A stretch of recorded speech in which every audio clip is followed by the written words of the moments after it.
அன்பர்களுக்கு வணக்கம். கடகராசி அன்பர்களே, நீங்கள் பொறுமை, நிதானம் மற்றும் சிறப்பான செயல்கள் கொண்டவர்கள். சந்திர பகவானை ராசி அதிபதியாக கொண்டிருப்பதால் மற்றவர்களால் செய்ய முடியாத வேலைகளையும் சிறப்பாக செய்து முடிக்கும் ஆற்றல் உங்களுக்கு உண்டு. மனதளவில் போராட்டங்கள் இருந்தாலும் அதை வெளிக்காட்டாமல் எப்போதும் புன்னகையுடன் இருப்பீர்கள்.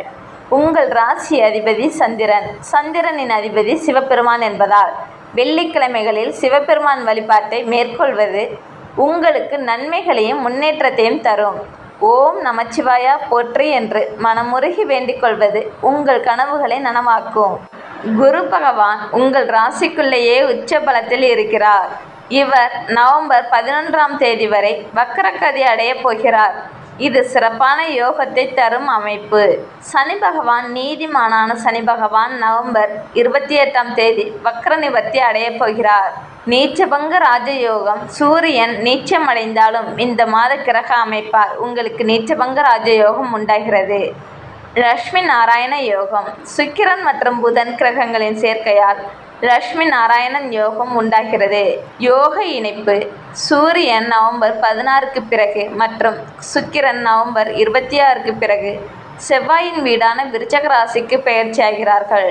அங்கு ஏற்கனவே செவ்வாய் ஆட்சி பலத்துடன் இருப்பதால் சூரியனும் செவ்வாயும் இணைவது ஒரு சிறப்பான யோகத்தை தரும். இந்த கிரக அமைப்புகள் உங்களுக்கு சிறப்பான பலன்களை கொடுத்து இதுவரை இருந்த கஷ்டங்கள், துன்பங்கள் அனைத்தையும் விலகிவிடும். உங்கள் ராசிக்குள்ளேயே குரு உச்சபலத்தில் இருப்பதால் சாட்சாத் அந்த கடவுளே உங்களுடன் இருந்து வழிநடத்துவது போல சிறப்பான முன்னேற்றத்தை பெறுவீர்கள். நீங்கள் இறங்கிய எல்லா விஷயங்களிலும் சிறப்பான வெற்றி பயனை பெறுவீர்கள். உத்தியோகம் மற்றும் தொழிலில் நல்ல ஒரு ஏற்றம் வரும். உத்தியோகத்தில் இருந்த சிக்கல்கள் விலகிடும். வெளியூர், வெளிமாநிலம், வெளிநாடு சென்று வேலை செய்வதற்கான முயற்சியில் ஈடுபட்டால் வெற்றி வாய்ப்பு இப்பொழுதே கிடைக்கும். தொழில் உங்கள் கூட்டாளிகளுடன் இருந்த பிரச்சனைகள் விலகி நல்ல லாபம் அதிகரிக்கும். இதுவரை இருந்த தடைகள் விலகி இனிமேல் உங்களுக்கு ராஜபோகம் போல எல்லாமே சிறக்கும். பணவரவு மற்றும் சேமிப்பு. பொருளாதார ரீதியாக இருந்து சிக்கல்கள் விலகிடும். பணவரவுக்கு பெருசாக குறைவு இருக்காது. கையிருப்பு அதிகரிக்கும். சொத்து சேர்க்கை. சொந்த வீடு கட்டும் கனவு நனவாகும். வீடு, நிலம், வண்டி, வாகனம், ஆபரணம் என அசையும் மற்றும் அசையா பொருட்களின் சேர்க்கை உண்டாகும். குழந்தை பாக்கியம் இல்லாத தம்பதியர்களுக்கு குழந்தை பாக்கியம் கிடைக்கும். யோகம் உண்டாகும். வேலைவாய்ப்பு. உங்கள் குழந்தைகளின் கல்வி, வேலைவாய்ப்பு தொடர்பான அற்புதமான பலன்களை பெறுவீர்கள். மாணவர்கள் உயர்கல்வியில் திட்டமிட்டபடி சேர்வதற்கான வாய்ப்பு உருவாக்கும். வாழ்க்கை துணையோடு அந்யோன்யம், புரிதல் அதிகரிக்கும். சண்டை சச்சரவுகள் விலகி குடும்பத்தில் மகிழ்ச்சி அதிகரிக்கும். நீச்சபங்க ராஜயோகத்தால் பெயர், புகழ் உண்டாகும். உங்கள் பேச்சுக்கு இனி தனி மரியாதையே கிடைக்கும்.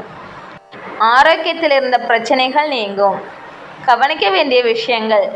முக்கிய முடிவுகள் எடுக்கும்போது நிதானமாக ஆலோசனை செய்து விட்டு முடிவெடுங்கள். அவசரமாக எந்த முடிவும் எடுக்க வேண்டாம். பணவரவு. செலவு விஷயத்தில் எச்சரிக்கையாக இருங்கள்.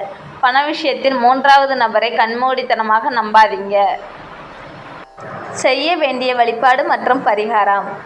சிவபெருமான். உங்கள் வீட்டுக்கு அருகில் இருக்கக்கூடிய சிவபெருமான் ஆலயம் சென்று தினந்தோறும் வழிபடுங்கள். இது நல்ல பலன்களை அதிகரிக்கும். இந்த மாதம் ஒரு முறையாவது நேரம் எடுத்துக்கொண்டு குலதெய்வ கோவிலில் சென்று வழிபட்டு வாருங்கள். குலதெய்வத்தின் பரிபூர்ண அருள் நிறைந்துள்ளதால் இது உங்கள் வாழ்க்கையில் எல்லா வகையிலும் நல்ல முன்னேற்றத்தையும் சிறப்பான யோகத்தையும் கொடுக்கும். கடகராசி அன்பர்களே, இந்த மாதம் உங்களுக்கு அற்புதமான மாதமாக அமைந்திருக்கிறது. உங்களுக்கு எல்லா வகையிலும் சிறப்பான யோகங்கள் கிடைக்க வாழ்த்துகிறோம். இந்த பதிவு உங்களுக்கு பயனுள்ளதாக அமைந்திருந்தால் லைக் செய்யுங்கள். உங்கள் நண்பர்கள் கடகராசியாக இருந்தால் அவர்களுக்கும் பகிருங்கள். மேலும் இது போன்ற தகவல்களை பெற மறக்காமல் சப்ஸ்கிரைப் செய்யுங்கள்.